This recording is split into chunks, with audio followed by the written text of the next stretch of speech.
Hey everyone, welcome back to what promises to be an extremely exciting edition of Deep Dive with OA. I am Omar Abedin, and today I'm really happy to welcome two guests.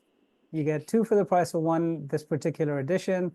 Our first guest is Daniel Bernhard. He is the CEO of the Institute for Canadian Citizenship that has recently issued a really interesting report on the status of immigrants in Canada, and particularly with reference to Canadian business. Our second guest is Salman Abedin. He is my younger and much more educated brother. I will leave it to the two of you to please introduce yourselves to our audience. Daniel, if you'd like to go first. Sure. So thank you for having me. As you said, I lead the Institute for Canadian Citizenship. We are a national charity operating across Canada that aspires for a country where people from around the world don't just come here to live, but to stay, to become citizens, to believe in the country as their own, to succeed, and by virtue of that success, to contribute to the country's success for all of our benefit. We do this through public policy research, as you mentioned, reports, etc. But also we have a program called the Canoe Pass, which is a mobile app that gives newcomers to Canada free access to over 2,000 of the best culture, nature, and sport experiences in the country, discounts and free concert tickets, sports tickets, deals with banks, telcos, etc. So we're trying to make the experience welcoming and positive in those important early years. And yeah, that's what I do. I can tell you a little bit more about myself if you like later, but I'll hand over the word for now. Thank you, Daniel. Salman. Okay, so Salman here. Ninth year in Canada now. So theoretically, I'm outside the new immigrant definition. Totally believe in the idea that Canada is a lovely place to live and a great place to raise a family. And especially a father of two daughters, this is it. This is the country where you want to be. And I've had the experience of doing a master's from OCAD University here as well, and currently teaching in two colleges, one private college, one public college. I teach digital marketing.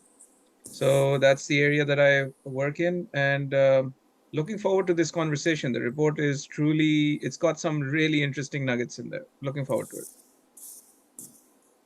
Okay, so as I mentioned, I was an immigrant to Canada in 2002, right after 9/11. So the question that I got asked the most, and I moved to the most white French neighborhood of Montreal that exists, right? So I worked on the East Island at Johnson & Johnson, and I lived on the South Shore, where I was literally the only brown person probably for 10 miles. And people would come up to me and they'd be very polite and they'd be like, hello, hello. And then the minute they got comfortable, the first question they would ask is, why are you here? And I'm like, is that like in the metaphysical sense, or do you mean like why am I here in your neighborhood? Is that the question? So Daniel, this joking aside, I had a great experience because I was very lucky. I moved here with a job.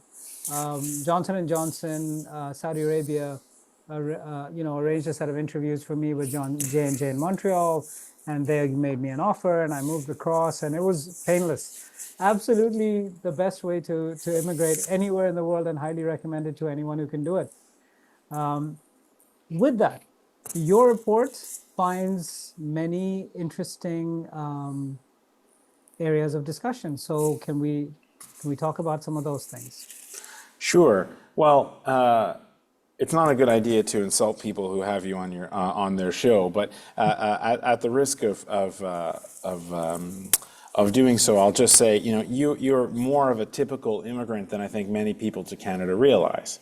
There's an assumption that immigrants are here to just pick strawberries and clean hallways in hospitals, etc. But in fact, Canada is an extremely competitive place, especially for skilled immigrants to come. And your character, your profile of being an educated person with exceptional high-level professional experience in a leading multinational company is not uncommon. And that has been Canada's biggest strength, is the ability to attract and integrate and retain people like you who think that, well, this is my place and these are my people and this is my team and this is where I'm going to devote myself, And so in other countries done the work on the training and education, et cetera, and we've been able to reap the benefit. And the way we do that is by helping people to belong in Canada and to feel that they're not second best. There are many places like Dubai, for example, which have a large foreign-born population, but many of them will never be owners. They'll never be citizens, and so citizenship is really the sort of special sauce that Canada has leveraged to its advantage for a long time. However, we know that Canada, like the United States and other developed countries, also has a very unproductive habit of selecting people of very high caliber and then not using their skills to the fullest potential. And so the report that you're talking about, which is called Talent to Win, which looks at this question of immigrant underemployment, that's people who are not able to work at the level of education and experience that they have. And historically, that's been viewed as a moral problem. Employers are racist and discriminatory, which, of course, in some cases they definitely are. But it's just that immigrants have been wronged, and we need to find ways to make the process fairer so that people will have, higher quality of life and et cetera, et cetera.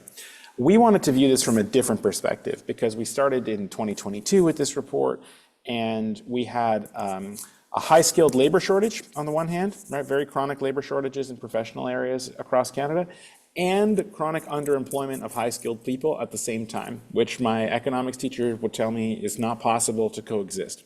And so we thought, something's happening here. We should really look into this a little bit further. And what we decided to do was get 40 Canadian employers, big ones, small ones, little ones, tall ones, from all across the country, in all different types of industries, into these confidential conversations where they could tell us why they were not able to take advantage of all this talent that was available to them, because it was costing them money, right? This wasn't just about saying, all right, we're going to hire Joe instead of Muhammad or something like that.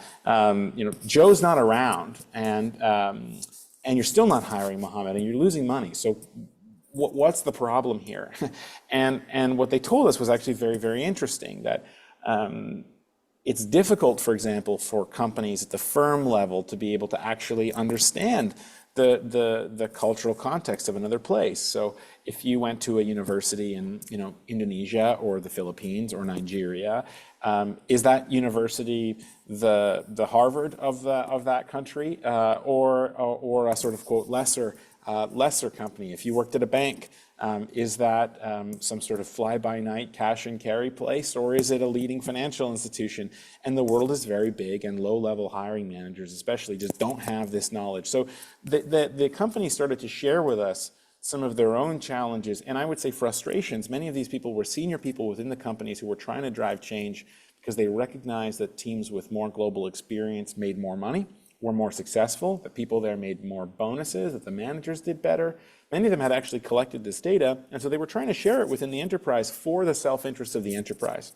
And so we wanted to understand what the challenges were from their perspective, but what we also found were a lot of very interesting and creative workarounds that these leaders had created to get past some of the challenges of familiarity that existed within the company, so that they were able to really take full advantage of this talent that was available and really eager to contribute at a higher level. So that's ultimately what the report does, and we hope that it's valuable and useful for any employer, not just to understand some of the challenges, but also to take some of these tips about how to get past them so that you can bring production and profits and delivery to another level. Amazing.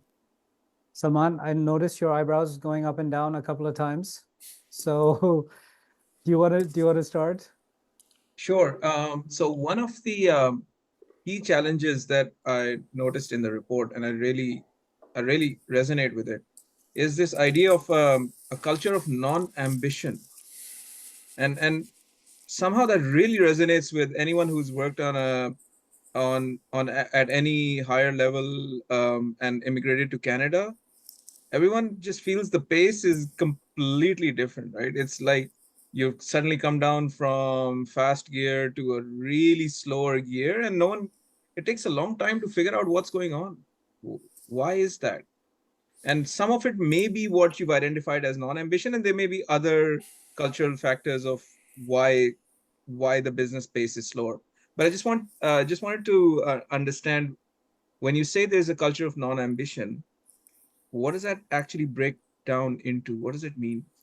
Sure. Well, I mean, I can't perform psychotherapy on the Canadian spirit, but I can say that this is something that many of the business leaders and hiring leaders that participated in our study flagged. And so, what did they mean? Well, what they meant was that there is, I think, a certain complacency within the Canadian economy and within the Canadian mindset, which I think has some advantages in certain cases, that we're less dog eat dog and likely to push each other out and step on each other's shoulders on our way to the top, but also means that when there's an opportunity for your team to get ahead or to seize a special competitive advantage, maybe there's a little bit less fire to go and pursue it.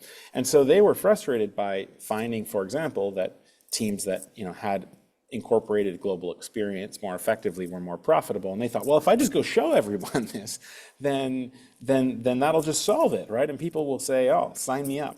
And in some cases, that actually did work in some firms. But in other firms, they found inertia. And the profitability of this improvement was insufficient to convince people to change their ways. And many of the leaders who participated chalked this up to a culture of non-ambition. I think the other aspect of this is a sort of arrogance or lack of humility in Canada. My parents came as immigrants from South America before I was born, and they came with almost no English. One had finished high school, one had not finished high school, and they made their way, but they were coming from a not very well developed country. Today Canada's getting most of its immigrants from India, China, and the Philippines, which have progressed immensely in certain aspects of their economies, for sure, in the last 30 years, and actually are far ahead of us in many respects when it comes to digital banking and currency, for example. India has made great strides there. I mean, controversial, but technically at least they work. And Canada still thinks that meeting the quote Canadian experience threshold is the sort of minimum standard. Because we assume that people are coming from destitute, kind of backwards places, and they have to prove that they meet our standard. Now, I have no problems asking people to meet our standard, but we should also be open to the fact that their standard may be even higher than ours. And I think that's the part that's been missing, the idea that we actually have something to learn from people who come from countries that are doing things better than us. And that's been missing. I think that's been missing. And again, just a sort of lack of imagination of, well, what could we do here? What do you know how to do that we don't know how to do? How can we push the envelope a little bit further? And the business leaders that we were talking to said, unfortunately, that mentality is not as prevalent within the Canadian economy as they'd like. So one thing that we've noticed is that for a Canadian to be successful, he has to cross the border and go to America. I mean, I don't think that's true. I think that is true for some people, and that has been definitely a tendency that's happened for hundreds of years, actually, where people have come, not only left Canada for the United States, but have actually immigrated to Canada for the purpose of going to the United States. It happened like in the 18th century and the 19th. It's been happening for a long, long time. But I don't actually think that that's entirely the case. I think we have many immigrants who've come to Canada who've been very successful here, who have stayed here and founded some of Canada's most successful enterprises. I mean, Shopify is founded by an immigrant to Canada who still lives in Canada, and the company is based in Ottawa. Lightspeed POS, which is the main competitor to Shopify, started by Dax De Silva in Montreal, has done very, very well. We have lots of other examples of this, of immigrants who have come to Canada and succeeded very well. And Canada does remain a prosperous country, but I think we have this asset, this unique asset, because of our openness to immigration, which is sort of unique in the Western world, for people to become citizens here. And that means that we've been able to attract all this talent, and we're not using it to its full potential, and that hurts the Canadian economy, and it hurts our collective well-being, and it discourages people from wanting to come to Canada, and gives them a harder quality of life, because actually people just really want to contribute to the fullest. For the most part, people want to do their best. And so a country that has a whole bunch of people who want to give more and is not able to say yes to that is a country that I think loses out, and that's been something that we're seeing more and more. Overall, I think it's still a very good place to live and a very good place to immigrate, but to immigrate to. But there could be there's an extra level there that we've not yet reached. Okay. Robert, do you have a question now? Yeah, I did actually. One of the phrases that you just used, Daniel, the unconscious bias. I think there is definitely, as identified in the report, there's a gap in the DEI frameworks that are operating in the country. So inclusion, if you include, helping non-Canadians become Canadians, there is an unconscious bias, for sure, but there's also some conscious bias. There is a level of not made in Canada, right? I've been very fortunate. I've never experienced racism in Canada ever. And I've lived in Montreal. I've lived in Toronto, Mississauga. I have never faced racism of any sort, but all of us know people who have faced it. Overt, blatant, in your face racism. So help me to unpack this within the discussion of DEI frameworks as identified in your report. Yeah, I mean, we did not want to downplay the role of racism and discrimination, both unconscious and conscious, in creating this underemployment phenomenon, or just in impacting immigrants' quality of life in Canada. We wanted to just move beyond it because we thought it was an incomplete telling of the story. And it was almost too easy. It was like, well, if you just... We have these bad people who are kind of unreformable, and that's just that, And so we were looking for practical ways to get through and to make improvements, despite the fact that there will always be racism and discrimination in any society. But I think that what we found with the DEI frameworks was actually very, very fascinating. So there was one of the participating companies, a very large institution headquartered in Toronto, and they said, we would walk onto the trading floor, or we'd walk onto into the elevator, and we'd look around, and we had the most diverse workforce in the history of the planet. I mean, we had people of every single color, of all different sexual orientations. We had people, from poor backgrounds and rich backgrounds, all different, etc. But then when we decided to check, we found out that they were all born in Canada, and so they had. So immigrants are 25% of the population, and they had discovered, because they started to check and they had an inkling that something was awry, that 20% of their job applicants were recent immigrants to the country, but only 6% of their hires. And so, because there's a difference between, Salman, your daughters, right, born in Canada, I presume, or lived here from a very, very young age, and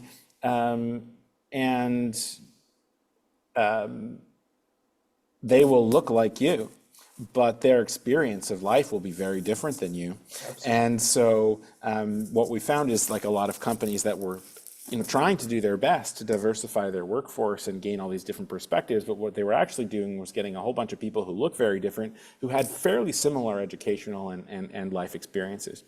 And that is a huge loophole. Immigration, country of origin, I should say, is not taken into account when people are tabulating these scores of what a diverse workforce looks like.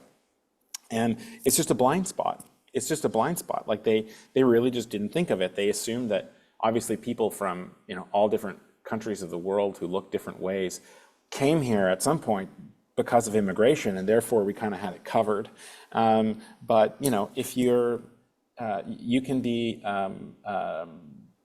Black and born in Canada for 4 generations, and you'll have a very different experience than someone who's just moved from Trinidad or Jamaica, for example. And our DEI frameworks don't recognize the difference. They sort of treat it all the same. And so that was one of the findings that we came up with that's preventing companies, even who are making the best efforts to diversify their workforce, from really capturing the benefits of global experience. Amazing. Yeah, so that's really insightful.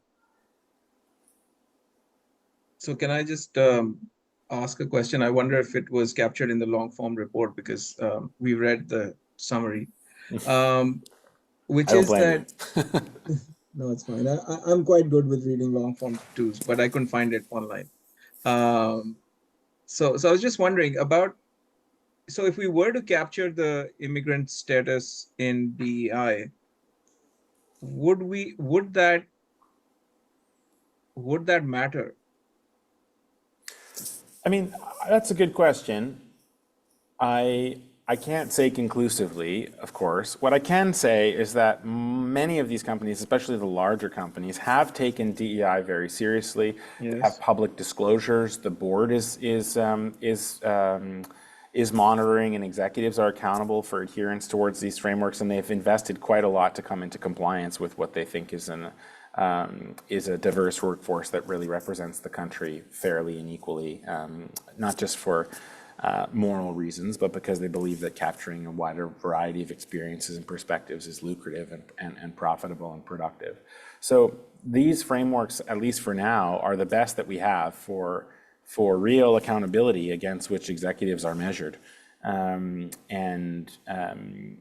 so I think there's good reason to believe that there would at least be some progress if this axis or characteristic was taken into account. That's a really interesting point. One of the areas where I've had a fair amount of engagement with new immigrants is how to make them more marketable in the Canadian economy, because even though they come with a lot of skills, those skills are often not worded in the right way, or they're not packaged in the right way, or maybe they're not certified in the right way.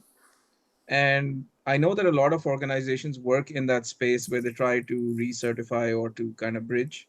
Mm-hmm. There's a lot of work that's done over there, but there's still something missing. There's a missing link, and that's all it takes sometimes, that just working with people over time, and sometimes it takes 2 to 3 years actually to get that marketable credential ready with the right accent. I'm sorry, the accent actually counts. I hate to say it, but it does. I mean, it depends where you are. It counts more than others. But look, moving to a new society is hard. It's hard. And of course, immigrants are under no illusion about this. Like, I mean, I know there are a couple of people that the Toronto Star did a report last year, which made me go berserk, because they were talking about, the headline was a woman who said, "I respect myself too much to stay in Canada."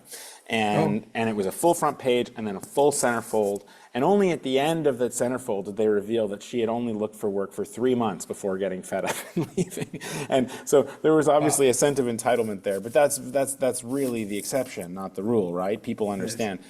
And I try and tell, my friends and colleagues, et cetera, here I am in Canada. I have a good job. I have, a media profile to some extent. The newspapers will take opinion pieces that I send them. I'm able to go meet politicians, etc.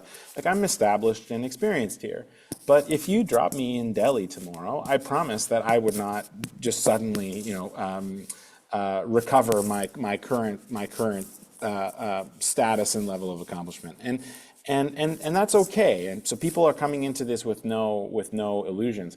I think the challenge is that we've too often put the burden on immigrants because we see this as a moral challenge of their own quality of life. And so we have settlement services that just say, well, we'll fix you. We'll teach you better English. We'll teach you better French. We'll help you rewrite your CV. You have sort of deficiencies. They don't say it this way, but you have these deficiencies, and we'll just fix you. We'll fix them up, and then you'll be better suited for the Canadian environment. And what we were trying to do with this report was to tell employers in the business community, no. These people don't need fixing. You need fixing. Like, if you want to be able to gain an edge over your competitors, bring people who know how to do something that your other competitors in the market don't know how to do.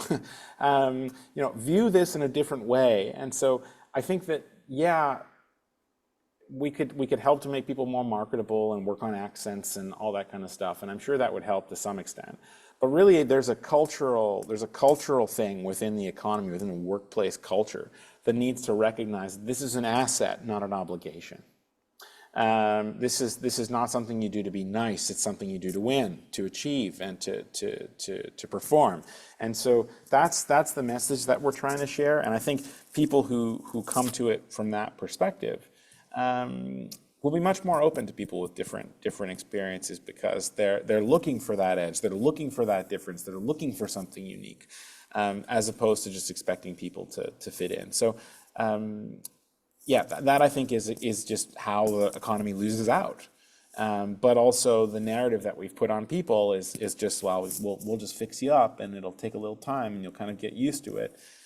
There is some degree of acclimation, which is reasonable, but it's the companies that are losing out. It's the firms that are losing out. It's the economy that's losing out. If we can emphasize that, then hopefully we can change perspectives and make these things a little bit easier. Well, that's a brilliant reframing, I think. It's the first time that I've heard it reframed this way, because you're absolutely right. The kind of burden is put on the new immigrant, and obviously they're scrambling to survive and build a life, and then there's this added cognitive burden of trying to figure things out as well. But the data that's great reframing. But the data also show that this hard period does end. Right? So, within 5 years of arrival, the primary economic immigrant through express entry or other economic immigration streams makes more than the average Canadian of equivalent education and experience. Now, 5 years is not a short time, but people tend to come in their 20s and 30s, and they'll have another 25 to 35 years of working in front of them, and so the first 5 are hard, and then after that they're doing okay. Like the stats show that it does work, but you need to get through the hard period at the beginning, and that's why we have the Canoe program. That's what it was created to do, is to say, we know that the first few years are hard, and I can't find everyone a job, we can't do all these things, but we can find you some things to do with your kids, you can save some money, you can have good experiences, you can experience positive aspects of life in Canada. And hopefully that will sort of offset the challenges that you face, because if you make it long enough, the stats show that it will work out. But you need to be prepared to stick it out a little bit longer, and I can understand why a lot of people are not. But the data so far show that those initial hurdles do get overcome by and large by the majority of people. It's just hard. It's a hard start. Yeah, if I may, I'll just give you a personal anecdote. Please. So a year and a half ago, took the family to see the Van Gogh immersive experience. Yeah. And then suddenly I was like, this is why we came to Canada, guys. Because we could not get that experience anywhere else in the world. We spent like an hour and a half. They had to throw us out. We were just glued. All of us were just glued in there. And I was like, this is it. This kind of experience needs to be given to all the people coming through the pipe. Yep. Because then they'll see the value of it. They'll expand their horizons. they'll say, I get it. And for me, that was just this beautiful moment. I was like, this is it. This is why we came. Yeah, and you get to take your kids to something, Mhm. and so our canoe pass, like I said, we in the summer months, we provided 3,000 free experiences to places like the Van Gogh experience every single day, 7 days a week between Victoria Day and Labor Day, right? We're talking about hundreds of thousands of free experience, on millions and millions of dollars of savings for every Ontario park site, every Canada park site, the Toronto Zoo, all of the different museums in and around the city, the Telespark Science Center in Calgary, the Museum of Immigration in Halifax, like you name it, discounted train travel. We, 50% off for up to 5 people anywhere in the country, because yeah, those types of experiences are surprisingly transformative and surprisingly emotional, and they allow you to realize that there's more than just the daily grind. And there's something to aspire to, and there's something to enjoy outside of your challenges and to feel welcome. So that's why our pass now serves more people than all of the federally funded settlement services in Canada combined, because we're not here to teach you English or try to fix you. We're here to try and provide a service that says, please don't give up. You are welcome here and wanted here, and these leading institutions in the country are going to roll out the red carpet for you because you're really essential to Canada's success. And we do that for immigrants as a welcome gesture, but we do it for ourselves. We do it for everyone. Like, our team is stronger when talented people from around the world want to play for our team. And that's what I truly believe. And so that's what our pass does, is it helps people get through that difficult period right at the beginning. But we also need to make sure that immigrants who have more to contribute are able to contribute to that full extent that they can, to their full potential. And it just so happens that being able to contribute to your full potential, to do things that are highly in demand, means that you'll do better, you'll make more money, you'll be happier, et cetera. So it's a win-win circumstance, and that's our perspective, anyways. That's remarkable. So, Salman, it only took you 8 years to have that moment of epiphany. Is that what you're Yes, it saying? took me 8 years. Yeah. So the average is 5. For me, it took me another +3. Yeah. Well, that's Yeah. because you overthink things, right? Daniel, he mentioned casually that he had done a master's from OCAD, but that was his 3rd master's degree. Yeah, and I think this is another, I don't know if you came as an international student to do the master's, or if that was an immigration pathway for you, or if you were just No, it trying to wasn't. reskill. Yeah, Yeah. I mean, I do think that there are benefits to doing this, but also limits. Like you mentioned earlier, the certification and credential translation and stuff like that. We talk a lot about doctors and nurses and engineers and things like that, but 80% of the workforce is unregulated, and their ability to contribute needs to be felt, and I think employers just need to understand really what is right in front of them, because to be perfectly, if I want to be really cynical about this, an underemployed person is a hungry person. Who wants to make more money, who wants to prove himself, who wants to succeed. Like, that's the kind of person you want to light a fire in front of the rest of your team and get everyone performing. So it's a wonderful opportunity on so many levels. And just saying, well, you need to catch up and do more education and do more classes, and well, we need to fix you. It's the wrong paradigm. I hope you enjoyed yourself, but it's the wrong paradigm for the country to organize around. Yeah. Separate conversation taken offline. All right, okay. I'm friends with the president of OCAD, so I should be. Like I said, separate conversation. Let's leave Yeah. it there. But like, I think there are good reasons to want to get education in Canada. And to be honest with you, actually, one of the things I wrote a piece for the Globe and Mail newspaper. For those listening from abroad, it's sort of like our leading national newspaper in Canada.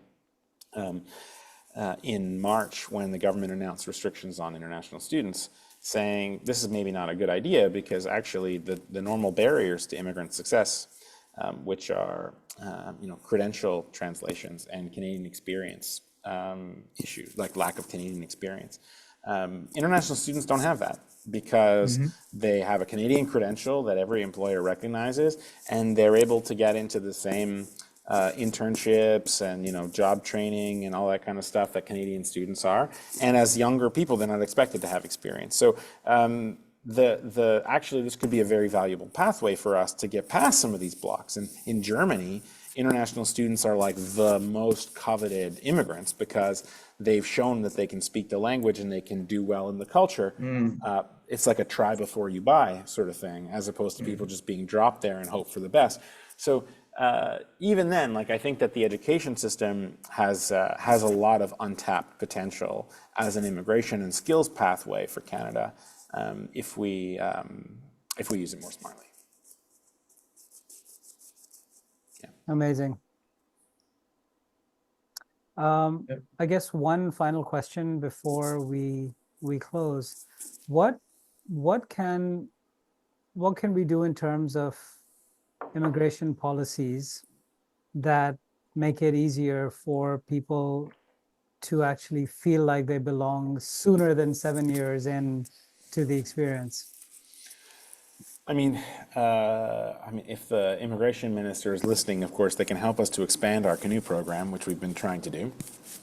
It works very well and gives your family access to the type of epiphany moments like the Van Gogh experience, for example, and provides that to hundreds of thousands of other families every year. So I think that's definitely part of it. But overall, I'd say the country needs to recognize, like, we have a mind shift. We are still treating immigrants as though they're like my parents were, right? With little education, little language skills, and we just haven't realized that the profile of the contemporary immigrant has changed so much since then. And we're just our services are the same as they used to be. Our Canadian experience expectations are the same as they used to be. We have this like $5 in your pocket, work hard, make your, like, that kind of thing. And it's just not true anymore. It's just not accurate. And until we realize that, we're going to be held back in a number of ways. Our services are going to be ill-suited to the needs of the contemporary immigrant, which is why only 18% of primary economic immigrants use government-funded settlement services upon arrival, like very, very low numbers, because they don't need to take language classes. They had to prove that they speak the language as a condition of entry. So, like, what's the point? Our economic approach will continue to be restrictive. Our certification and credentialing approach, when it does come to doctors and engineers, will continue to be restrictive. We need to recognize that actually, on balance, Canada needs the immigrants who are coming here more than they need us.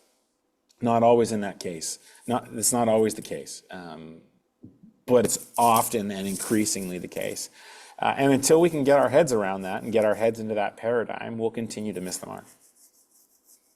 I think that's an excellent point, because since I became Canadian, I have recommended Canadians, immigration to literally thousands of people. It's you. It's me. I'm the guy, right? I've been carrying this torch for literally 15, 18 years. And the part that saddens me is that Canada doesn't realize that the best of the best in the world are wanting to go to either Canada or Australia or the UK or the US.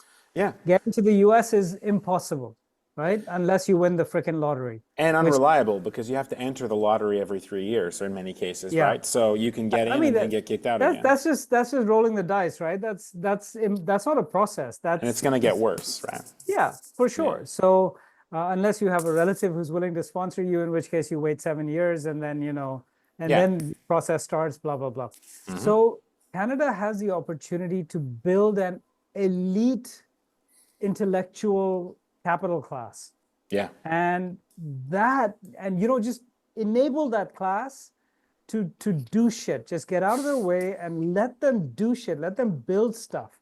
There shouldn't be one Spotify or equivalent coming out of Canada. There should be 50. Yeah. You know, we've always been the tail that wags the dog. At least I would like to believe that about Canada and the US. But the fact is, we're nicer people. We have fantastic outdoors and infrastructure compared to, you know, most countries in the world. Yes. We have public support systems that are second to none. I mean, look at the NHS in the UK. It's a disaster. You know, people bitch and moan about Canada and, you know, the Canadian health system. And I'm like, just shut the hell up, right? Because until you move from Canada to a place where you don't get national health, you have no idea what you're talking about. So don't complain about something that you don't understand. So I think the opportunity is so massive to really enable this class of global nomads. These people are global nomads now. You're talking about 40 million, 100 million people that can be anywhere in the world They have global options. and build from anywhere in the world, Yeah, that's right. right? I mean, I know people who have 6 homes and they spend 2 months a year in one home. They can lend me one. I'll look after it. Sounds like nice friends to have. So the literally the other 10 months of the year, all the homes are on Airbnb. Right. And I think this is, you know, if I can summarize this, you know, our perspective in this report, but just more generally, is that, you know, Canada needs to stop approaching immigration as a manifestation of our compassion and start approaching immigration as a manifestation of our ambition. And that's the reversal that, you know, we are trying to enact at the Institute for Canadian Citizenship to the effect that we can as a relatively small charity. But that's what's got to happen. Like, this is not something that we do to be nice. This is something that we do to win and succeed. It's the edge. It's the competitive edge. Yeah, that's right. And so until we realize that, we will continue to fall short. I think we do well. Even then, I think we do pretty well. But it's not good enough. And you know, you talked about our healthcare system, for example. Is our healthcare system better than a lot of other places? Absolutely. But, you know, if you're new to the country, there is no healthcare system, you know, because you can't get access to a doctor. And as the Supreme Court Justice Beverly McLaughlin once famously said, access to a waiting list is not access to healthcare. And so, and yet, you know, our system still runs on fax machines. And we have people coming from India where there's no paper currency going, what the hell is this? Like, I thought that we came from you know, from a backwards developing country, and you guys are using a fax. So we have things to learn. We have things to learn from people from other countries where, you know, the per capita expenditure on healthcare is half and the life expectancy is greater. And we need to figure out, you know, how that works and bring those people and convince them to be on our team and teach us what they know. And until we open our minds to the possibility that they may know something we don't, and you know, we continue to be fixated on just making sure that they can, that as long as they know what we know, that's enough. There's just a whole bunch of untapped potential there. So I think you're right. Like, Canada has a wonderful opportunity, and fortunately, that opportunity is not far off. Like, it's still within our reach, but we got to go get it. We got to go get it. 100%, Daniel. This has been really insightful.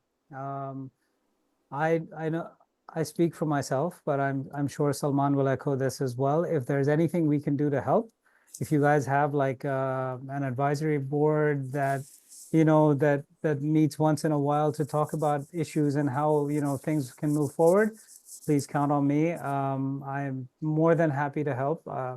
I think of myself as a Canadian of Pakistani origin, not a Pakistani with a Canadian passport.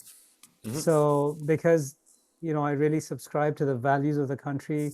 The way that I've been treated in Canada has been better than any other place I've lived. And I've lived in a lot of places around the world. So a lot of heart for what you do. Thank you for the work that you're doing. I think the way that you're reframing this whole argument is nothing short of phenomenal. So on behalf of all our listeners and viewers, thank you so much. Salman, any last words? I just want to say thank you very much for taking time to speak to us. And the grand reframing, I think, is not only long overdue, but it's very timely. I love it. Thank you so much. Oh, thank you for your time and for your interest, and yeah, hope your listeners and viewers find this interesting.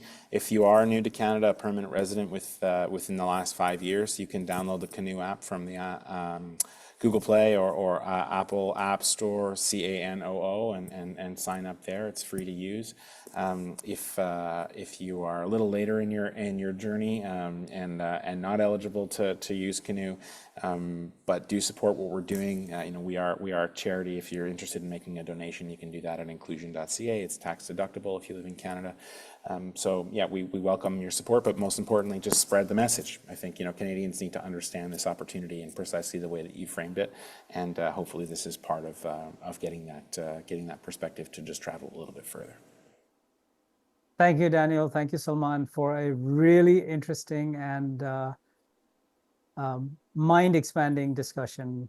Take care. Thank you. And I'll let you know as soon as I've posted this, and I'll tag you on LinkedIn. Thank you very much. Okay, take care, gentlemen. Thanks, All guys. right. Thank you. Bye. Bye, guys.